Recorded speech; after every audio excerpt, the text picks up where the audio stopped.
mendiamkan suaminya.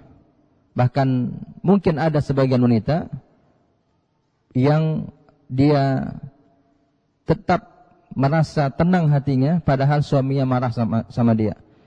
Oleh karena itu, di dalam hadis yang lain Rasulullah SAW mengatakan seorang wanita yang baik, walaupun yang salah suaminya, walaupun yang salah suaminya gitu, apalagi dia yang salah, wanita itu, istri itu. Kemudian dia katakan kalau semua, ya hadhihi yadi fi yadik, la adzuku ghamdan hatta tarda. Masya Allah. Kata wanita ini, kata istri ini, kata Rasulullah SAW, wanita yang baik itu, kata Rasulullah, ketika dia marah sama suaminya karena kesalahan suaminya atau karena kesalahan dia, apalagi kemudian dia bilang sama suaminya, ini tanganku ada di atas tanganmu, pukullah wahai suamiku, karena aku tidak akan bisa tenang hatiku sampai engkau ridha kepada aku. Nah, ini yang harus kita ingat. Apabila hal itu saja harus kita perhatikan, apalagi hal yang kita harus keluar. Ibu-ibu seperti sekarang mengharuskan diri keluar rumah untuk belajar agama. Dan keluar rumah untuk belajar agama adalah di antara perkara yang minimal kalau dia bukan darurat, tapi dia adalah kebutuhan syar'i.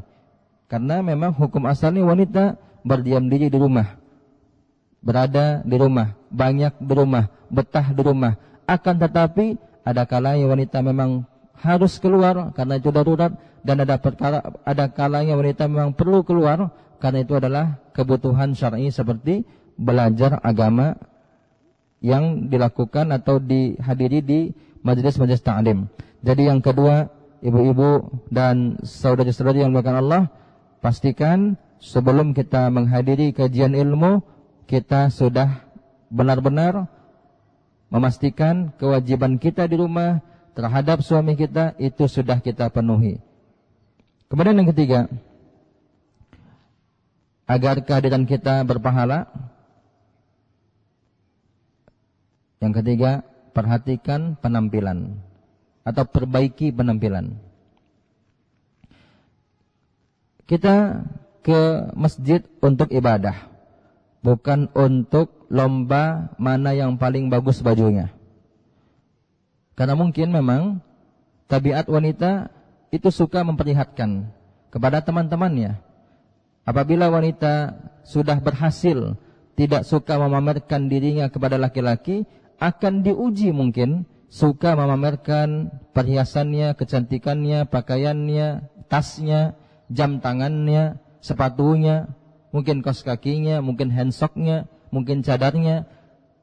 Akan ada tabiat ingin memperlihatkan. Kita hadir ke sini bukan untuk bangga-banggaan, bukan untuk gaya-gayaan penampilan siapa yang paling bagus atau penampilan siapa yang paling tertutup, supaya siapa yang dikatakan akhwat yang paling salehah di antara akhwat yang ada, bukan. Jadi perhatikan itu, jangan sampai niat kita salah, kembali kepada poin nomor 1 tadi. Maka itu kita datang ke sini, ke majelis ilmu, perhatikan penampilan kita. Baik itu penampilan luar, yang paling lebih penting lagi penampilan hati kita. Sebagaimana dikatakan oleh Syekh Khalid Al-Musrih hafizahullah, menantu Syekh Muhammad bin Shalih Al-Utsaimin rahimahullah, beliau mengatakan, apabila kita sangat peduli dengan penampilan luar kita, maka hendaknya kita lebih peduli dengan penampilan batin kita. Kemudian yang keempat, poin yang harus kita ingat,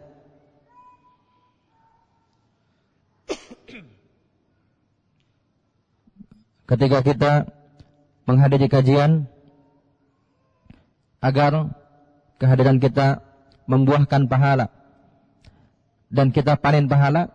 Yang keempat, kita catat ilmu yang kita dengar. Bahkan ulama dahulu mengatakan, uktubul fawaid wa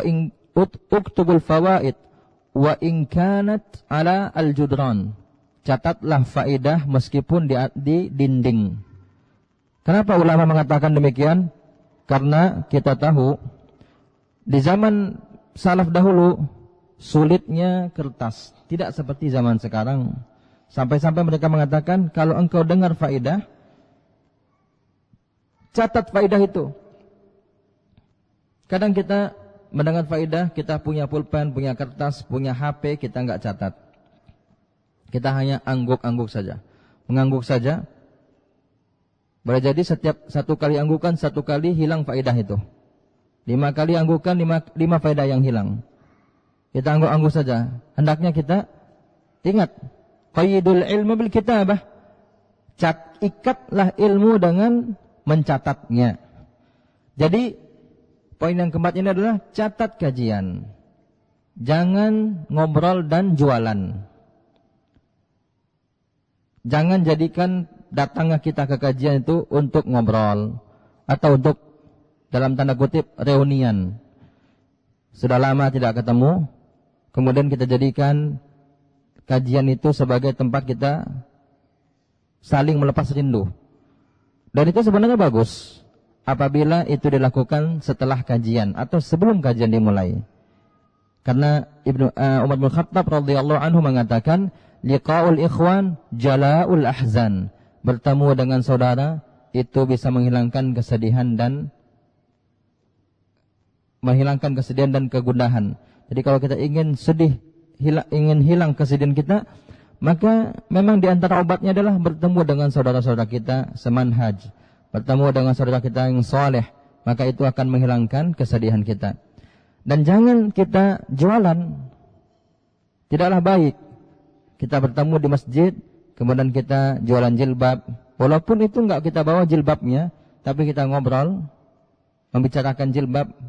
Berapa jual jilbab mbak atau kak? Kemudian handsocknya berapa harganya? Kalau di sini berapa? Upahnya berapa? Tidaklah baik kita di rumah Allah membicarakan hal-hal yang bersifat duniawi. Bertanya pun tidak bagus. Kalau tidak kita katakan dosa, tapi itu tidak layak bertanya. Kita sedang di rumah Allah, kita sedang kajian, sempat-sempatnya kita jualan. Maka ini boleh jadi bukan dapat pahala, tetapi membuat kita berdosa. Kemudian yang kelima, poin yang tak kalah penting adalah agar kehadiran kita berpahala di dalam majelis ilmu, sibukkan diri dengan ilmu bukan dengan sosmed. Karena di antara fitnah para penuntut ilmu pada hari ini, mereka sibuk dengan sosmed. Sibuk dengan sosial media. Kadang sehari 10 kali buka Facebook. Mungkin Quran tidak dia buka 10 kali. Tapi Facebook, Instagram, setiap 1 jam buka. Kalau dia habiskan waktu selama sehari semalam 16 jam, mungkin 16 kali dia buka. Sebagian lagi setiap 1 jam buat status. Kadang-kadang orang baca juga bosan. Orang-orang juga tidak suka baca status orang setiap 1 jam. Dan kita yang baca status pun tetap kita telah menghabiskan waktu. Coba kita kumpulkan berapa jam kebersamaan kita dengan sosial media. Kita punya waktu sehari semalam 24 jam. Apabila kebersamaan kita dengan sosial media 2 jam sehari, 2 jam kali 30 hari, berarti 60 jam. Itu kalau memang 2 jam, boleh jadi sebagian orang lebih dari 2 jam. 2 kali 30, 60 jam. 60 jam kali 12, 720 jam kebersamaan dengan sosial media.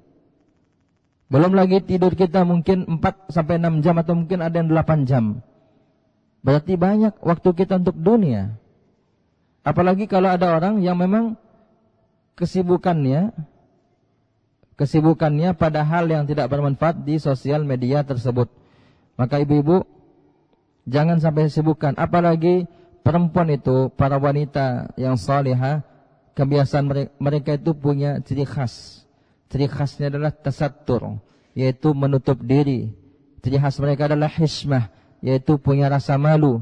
Tidak bagus seorang wanita terbiasa bersosial media, berselancar. Dia memang rajin di dalam rumah, betah dalam rumah, akan tetapi di dunia maya setiap hari dia keluar.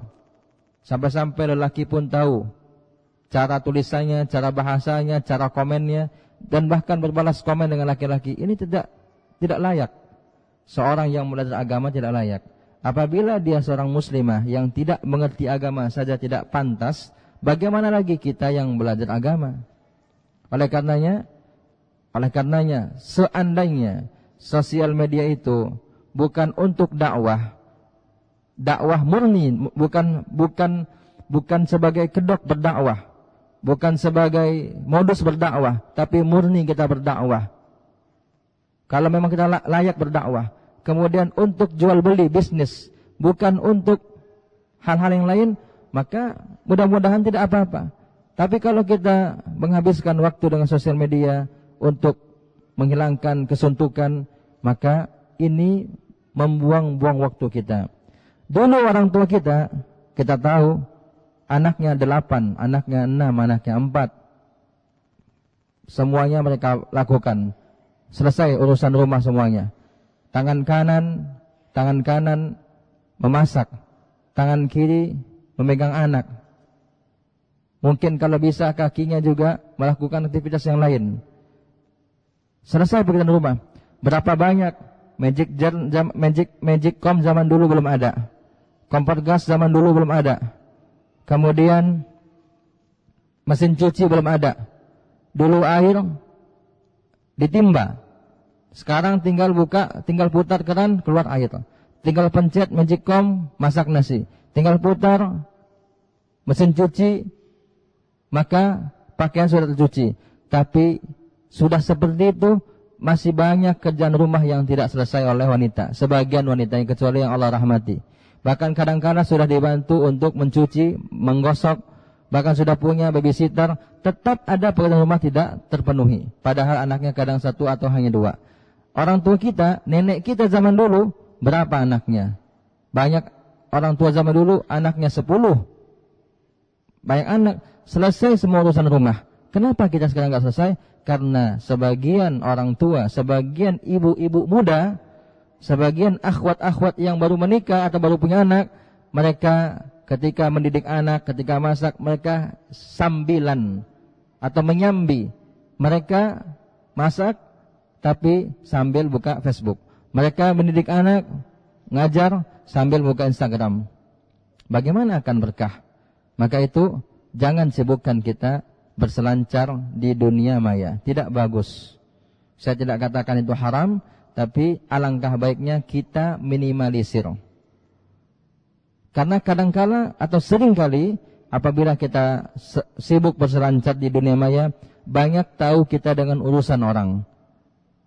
Sedangkan Sufyan Ats-Tsauri rahimahullah mengatakan, "Aqilla ma'rifatuka bin nas, taqilla ghibatuk." Minimalisirlah, kata Sufyan Ats-Tsauri rahimahullah, kurangi rasa ingin tahumu dengan urusan orang lain, maka akan berkurang gunjingmu kepadanya. Jadi kalau kita ingin berkurang gunjing kita sama orang, di antara caranya jangan kepo. Jangan rasa ingin tahu dengan urusan orang itu tinggi. Kita cari-cari tahu. Kalau informasi itu datang sendiri ke kita, mungkin mudah-mudahan kita berbaik sangka Allah ingin kita tahu masalah itu. Kita nggak cari-cari tahu, tapi datang berita ke kita, informasi datang ke kita, tanpa kita cari tahu. Mungkin ada manfaatnya kita tahu. Tapi kalau seandainya berita itu tidak sampai ke kita, berarti kita tidak bermanfaat untuk mengetahuinya. Maka jangan kita cari-cari tahu. Jangan kita cari-cari tahu, karena semakin banyak tahu urusan orang, semakin banyak kita tahu aib orang, dan semakin berpotensi untuk membicarakan keburukan orang.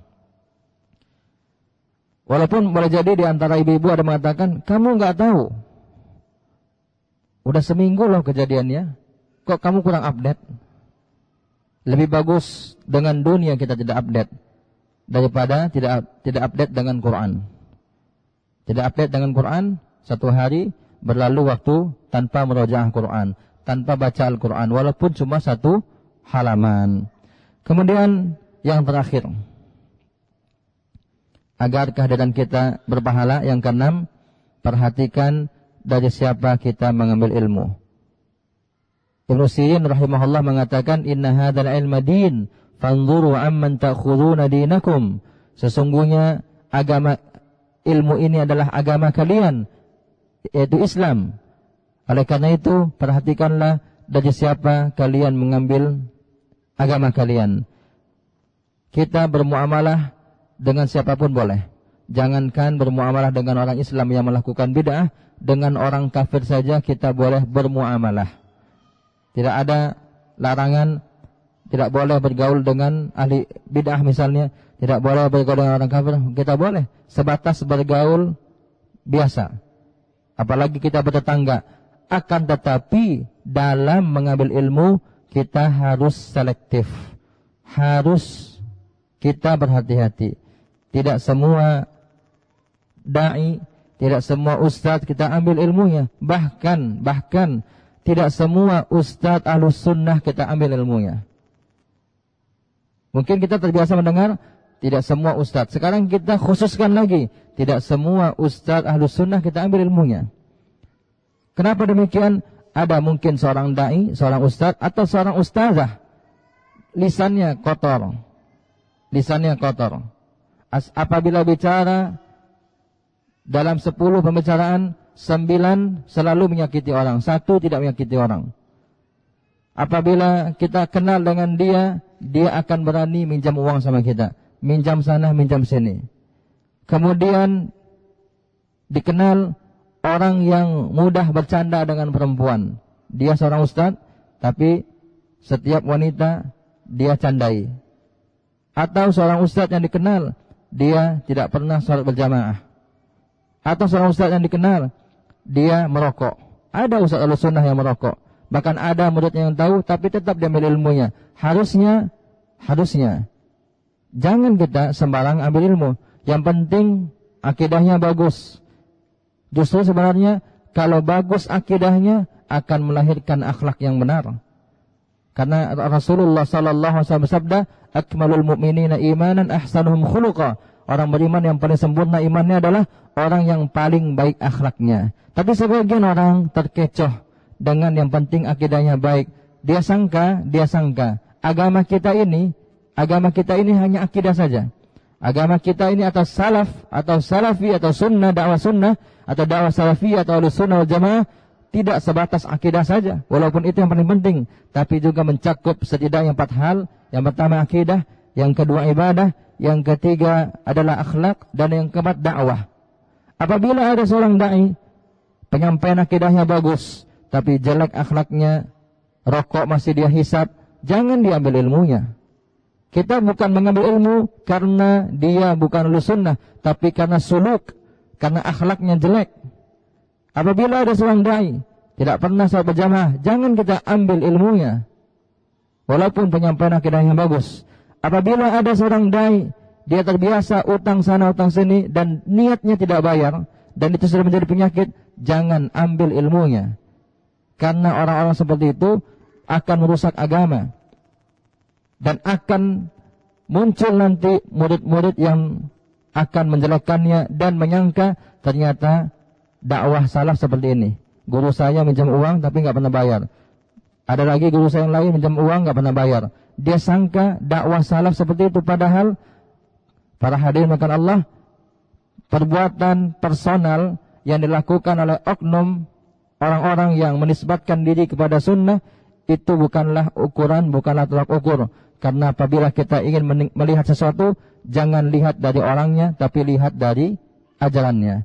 Inilah 6 hal yang mudah-mudahan menjadi modal bagi kita, supaya kehadiran kita di majelis ilmu manapun berbuahkan pahala.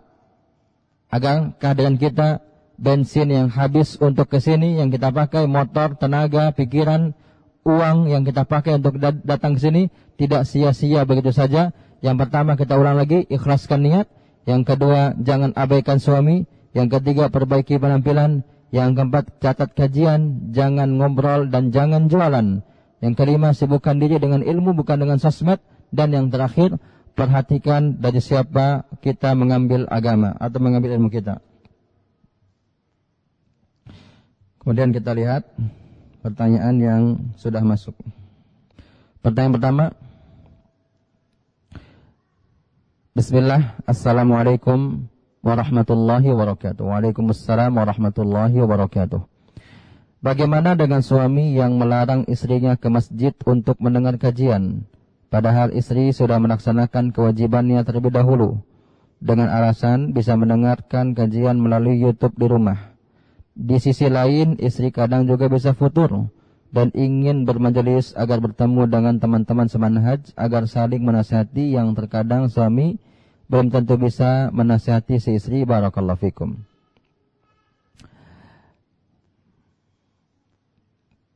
Rasulullah sallallahu alaihi wasallam bersabda, "La tamna'u ima Allahi masajidallah wa buyutuhunna khairul lahunna." Kata Rasulullah sallam, janganlah kalian larang hamba-hamba Allah yang wanita pergi ke rumah-rumah Allah, ke masjid. Rumah-rumah mereka lebih baik bagi mereka. Jadi hadis ini kita pahami secara utuh bahwa memang hukum asalnya seorang wanita itu berada di rumah. Akan tetapi jika ingin ke masjid, walaupun hanya ingin salat berjamaah di masjid, maka Rasulullah SAW melarang suami-suami, para lelaki, para wali, melarang para wanita. Selagi wanita itu bisa menjaga dirinya, adab-adab dia jaga, tidak berdandan keluar rumah, berhias atau tabarruj seperti tabarrujnya orang-orang jahiliyah dahulu. Kemudian tidak bergunjing ketika pulang kajian atau ketika sedang kajian.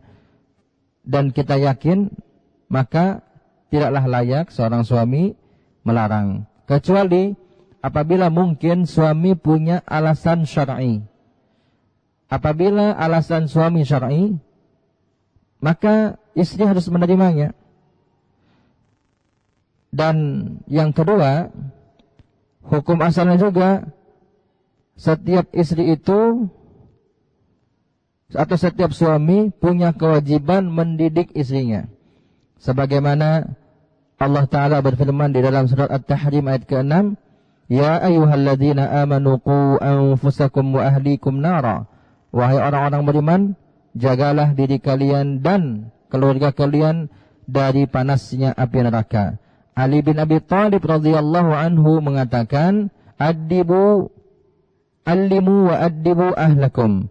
Ajarkanlah dan didiklah keluarga kalian, istri dan anak kalian. Jadi hukum asalnya sebenarnya setiap wanita itu belajar kepada suaminya apabila suaminya punya ilmu agama yang cukup. Tetapi kalau tidak punya ilmu agama yang cukup, suami tidak boleh melarang istrinya belajar. Memang benar, belajar di YouTube itu bisa.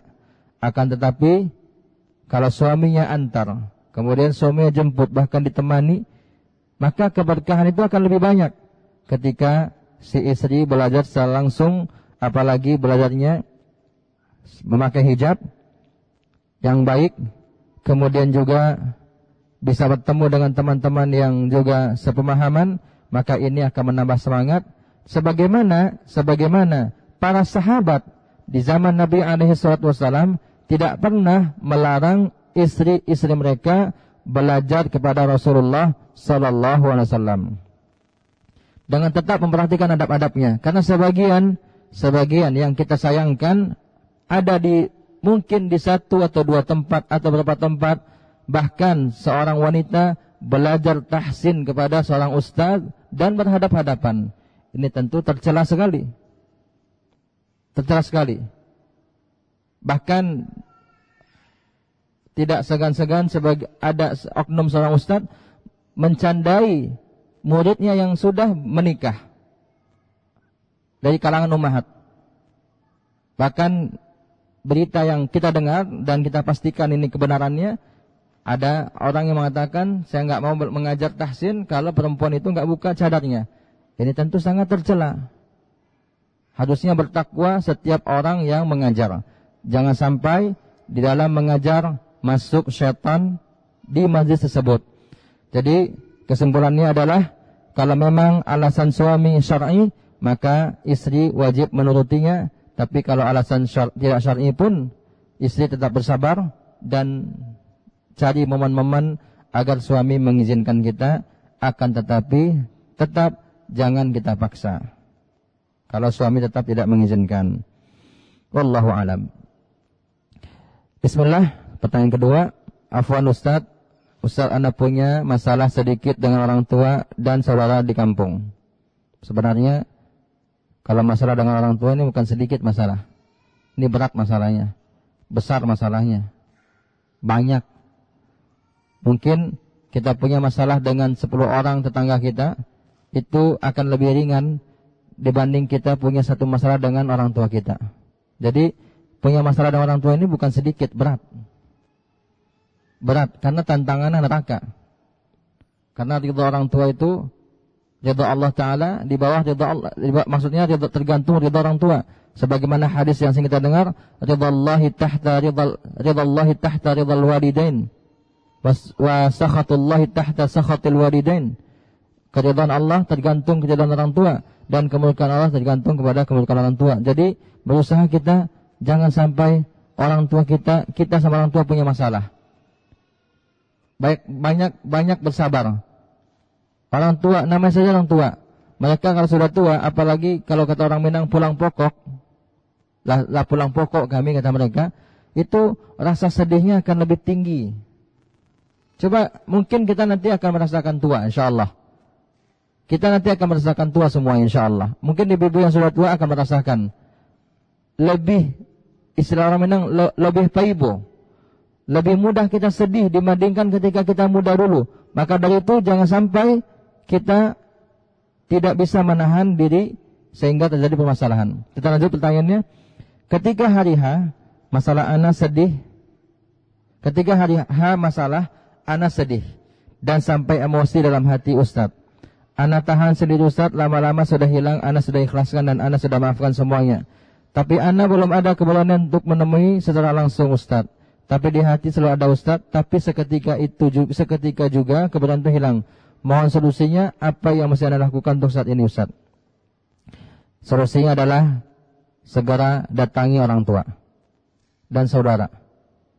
Mungkin saudara bisa ditunda atau via telepon, tapi orang tua segera kita datangi.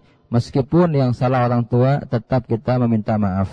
Karena ingat, pintu surga terdekat kita adalah orang tua kita.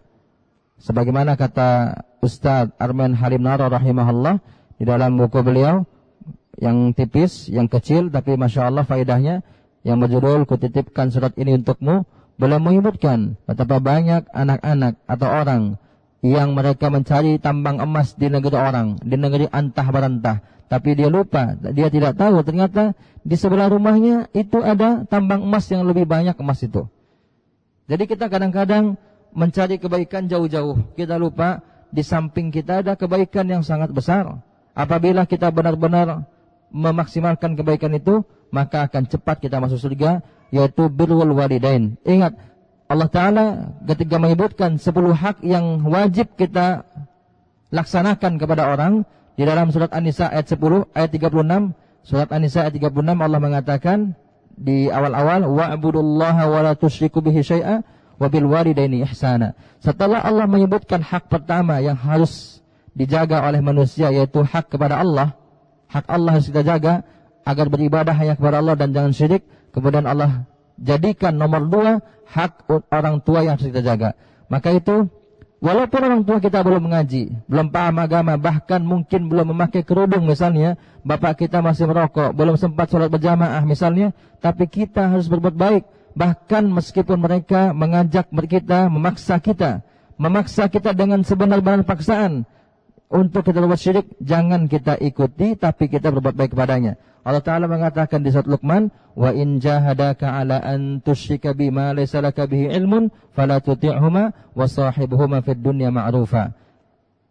Kata jahada adalah berjihad. Jahada artinya berjihad, bersungguh-sungguh. Kata Allah Ta'ala, apabila kedua orang tuamu bersungguh-sungguh untuk memaksamu, untuk engkau berbuat syirik, maka jangan taati, kata Allah. Tetapi selalulah kepada mereka berbuat perbuatan yang ma'ruf. Itu disuruhnya kita syirik. Sekarang kita nggak disuruh syirik, maka kita harus lebih pantas meminta maaf, walaupun mungkin yang salah adalah beliau, orang tua kita. Jadi solusinya tidak ada jalan lain melainkan pergi ke rumah orang tua kita, minta maaf kita, bahkan kalau bisa kita tanya apa mau orang tua kita, apakah kita umrohkan. Ini adalah ta'liful qulub. Ini adalah untuk melembutkan hati orang tua kita. Wallahu a'lam.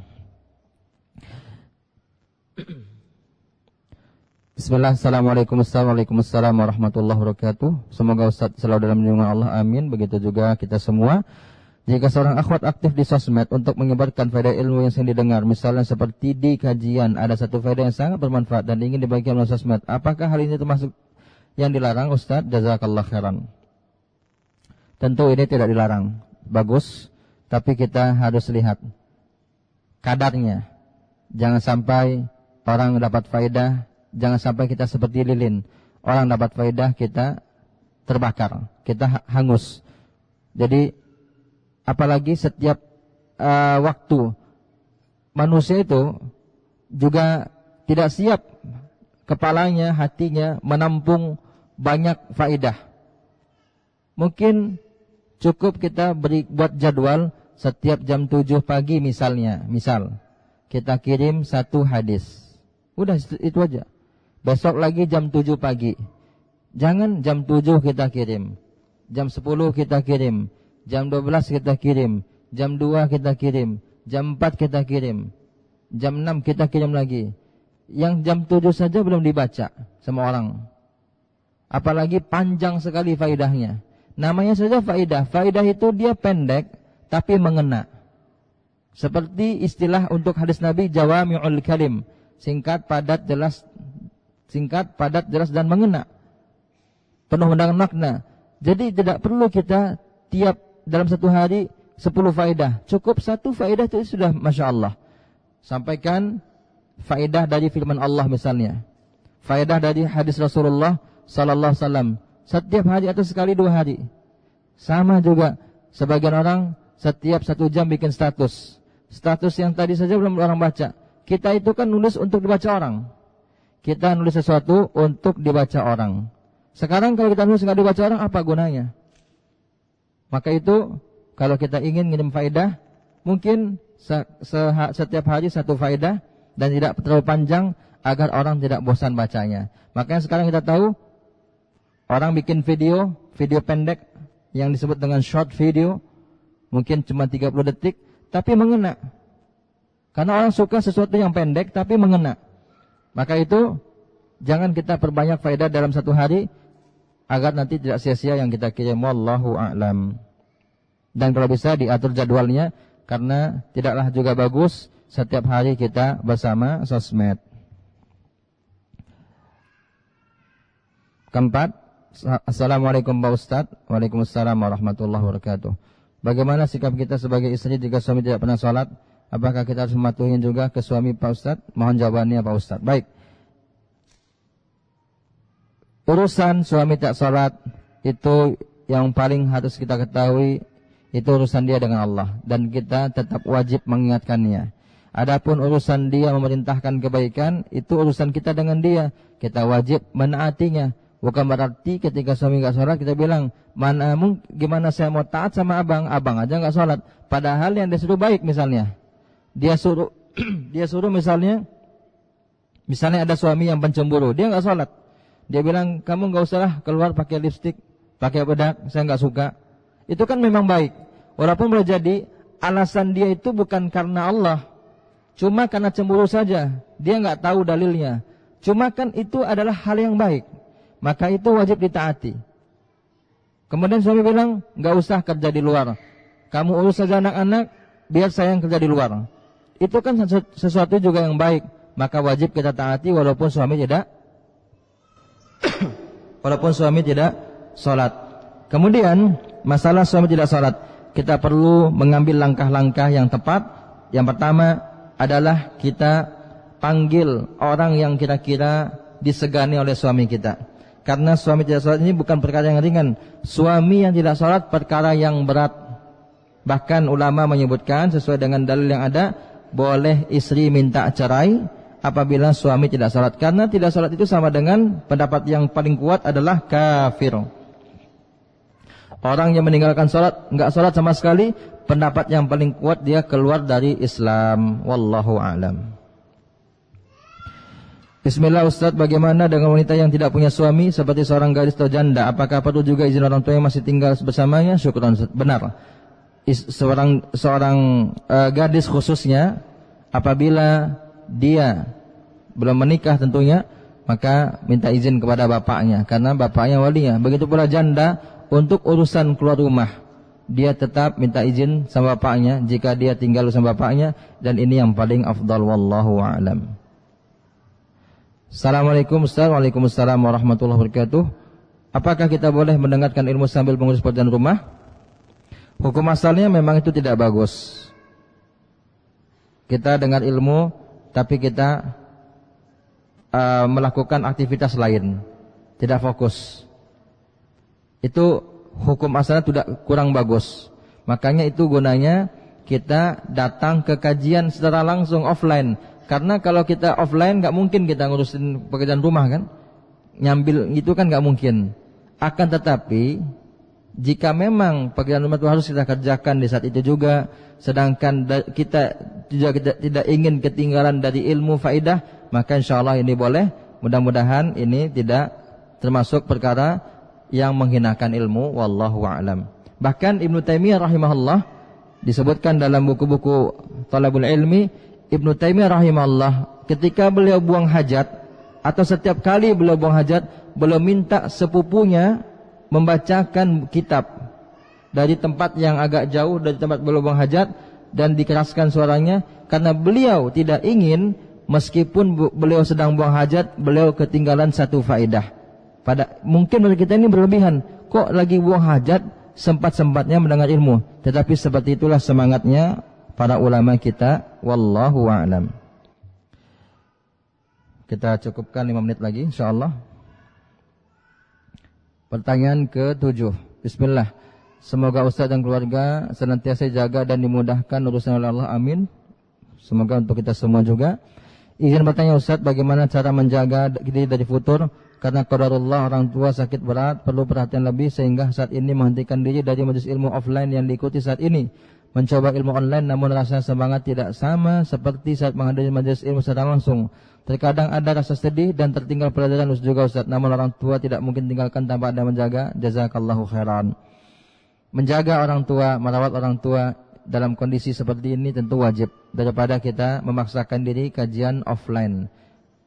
Kalau kita ingin membahas tentang obat futur, nah ini tentu butuh kajian lagi. Ada buku tipis di situ membahas tentang futur, sebab-sebabnya dan solusinya.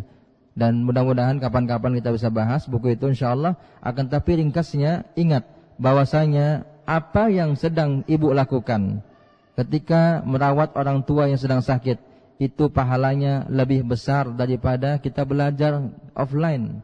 Maka ingat keutamaan. Seseorang itu akan bangkit semangatnya apabila dia mengingat-ingat keutamaan. Dan ingat, kama tadinu tudan, kata orang Arab. Sebagaimana engkau berbuat, seperti itu pula engkau diperbuat. Hari ini kita merawat orang tua kita yang sakit. Besok, berapa tahun yang akan datang, berapa belas tahun atau puluhan tahun yang akan datang, apabila kita sakit, anak kita nanti akan merawatnya. Karena birrul walidain itu dinun wadain. Berwalidain, berbakti sama orang tua itu adalah agama sekaligus utang. Agama yang akan berlaku pada kita dan utang yang akan kita bayar. Oleh karena itu, walaupun kita sedang merawat orang tua, jangan kita bersedih hati. Inilah keutamaan besar. Boleh jadi ada teman-teman kita yang mungkin datang ke kajian tapi menyakiti hati orang tua di rumah. Nah kita alhamdulillah, walaupun bisa nggak datang kajian, kita menjaga orang tua kita. Ini cara kita untuk menghibur diri kita. Dan sampaikan kepada ibu kita, yang kita jaga atau bapak kita, Pak, Ma, doakan saya supaya saya istiqomah dalam belajar. Atau seperti apa bahasa kita sama orang tua kita, karena doa orang tua adalah doa yang mustajab. Doakan kepada orang tua agar kita terus semangat dalam beribadah. Jadi sambil merawat orang tua kita, kita juga minta doa kepada mereka. Dan ingat, tidak ada satupun manusia yang sengsara karena berbakti sama orang tua. Silahkan kita cari kisah-kisah, apakah ada kisah manusia yang sengsara karena berbakti dengan orang tua, apalagi sampai merawat orang tua yang sakit. Tidak akan kita temukan mereka yang merawat orang tua sakit sengsara hidupnya. Pasti akan Allah berikan ganjaran yang sangat besar dan balasan di dunia. Wallahu a'lam. Assalamualaikum warahmatullahi wabarakatuh. Ada pertanyaan yang tidak ada kaitan dengan kajian, kita tunda dulu.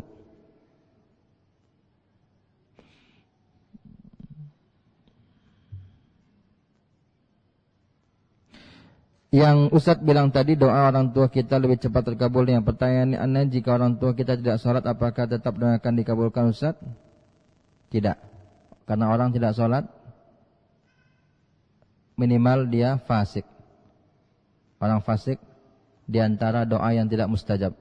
Namun demikian, walaupun orang tua kita fasik ataupun kafir, na'udzubillah, jangan sampai kita melawan kepada mereka. Jangan sampai kita melawan dan tetap kita berlaku ma'ruf kepada mereka. Wallahu a'lam. Assalamualaikum Ustaz. Waalaikumsalam warahmatullahi wabarakatuh. Izin bertanya untuk akhwat, apakah boleh menerima laman ikhwan yang belum mengaji, masih awam tapi memiliki kepribadian yang baik? Kalau kita yakin, seyakin-yakinnya ikhwan ini benar-benar punya pribadi yang baik, kemudian ikhwan ini tinggal di lingkungan yang baik, kemudian ada di antara saudara kita, abang kita, bapak kita bisa memberikan masukan kepada ikhwan, dan ikhwan ini mau dikasih masukan, maka boleh-boleh saja kita menerima. Akan tetapi menerima lamaran ikhwan yang sudah mengaji itu tentu jauh lebih baik, karena ini calon suami kita, calon pemimpin kita. Jangan sampai kita salah-salah, karena seorang ulama, ada seorang ahli ilmu di zaman dulu namanya Imran bin Hittan. Dia menikahi seorang wanita yang sangat cantik. Akan tetapi wanita ini pemahamannya khawarij, suka mengkafirkan. Akhirnya Imran bin Hittan dia terperangkap kepada pemahaman wanita ini. Bayangkan, Imran bin Hittan seorang alim, kemudian menikah dengan wanita hanya karena kecantikannya, tidak mempedulikan agamanya, pemahamannya itu takfiri. Akhirnya Imran bin Hittan pun jatuh ke dalam pemahaman tersebut. Bagaimana lagi wanita? Maka berhati-hati jauh lebih baik. Terakhir, Assalamualaikum warahmatullahi wabarakatuh. Bisakah kita beri syafaat untuk orang tua dan keluarga di akhirat kelak, walaupun orang tua kita masih jarang ibadah, masih belum menutup aurat, adik laki-laki berpacaran dan tidak ibadah, kakak juga sama, hanya kita satu-satunya berjuang dalam hal kebaikan, walaupun sudah mengajak mereka tapi tidak diacuhkan, dan satu-satunya cara hanya kita selalu mendoakan mereka dalam salat. Mohon pencerahannya. Kita harus ingat, syafaat itu ada dua, ada syafaat musbatah, ada syafaat manfiyah, sebagaimana disebut oleh Syekh Muhammad bin Abdul Wahab rahimahullah di dalam Al-Qaidul Arba', 4 kaidah memahami syirik. Dan syafaat yang benar itu adalah syafaat musbatah, syafaat yang diizinkan dalam agama kita, dalam Islam. Dan syafaat ini, Bapak Ibu para hadirin, itu syaratnya dua. Yang pertama adalah Allah Ta'ala yang pertama mencintai orang yang mencintai orang yang menjadi perantara syafaat itu. Dan yang kedua, Allah ridha dengan amalan orang yang diberikan syafaat. Kalau seandainya seperti itu, maka orang tua kita yang jarang ibadah, kemudian adik kita yang masih pacaran, tidak juga ibadah, kakak kita juga seperti itu, mungkin kemungkinan kecil mereka mendapatkan syafaat. Tetapi tentu ini adalah haknya Allah SWT, tetap kita berdoa supaya Allah lembutkan hati mereka. Ini saja, mudah-mudahan bermanfaat. Apabila ada perkataan yang tidak pada tempatnya mohon dimaafkan, dan insyaallah akan kita lanjutkan kajian kita pada ba'da maghrib nanti insyaallah, dan juga nanti kita buka sesi tanya jawab. Subhanaka Allahumma bihamdik asyhadu an la ilaha illa ant astaghfiruka wa atubu ilaik. Wassalamu alaikum warahmatullahi wabarakatuh.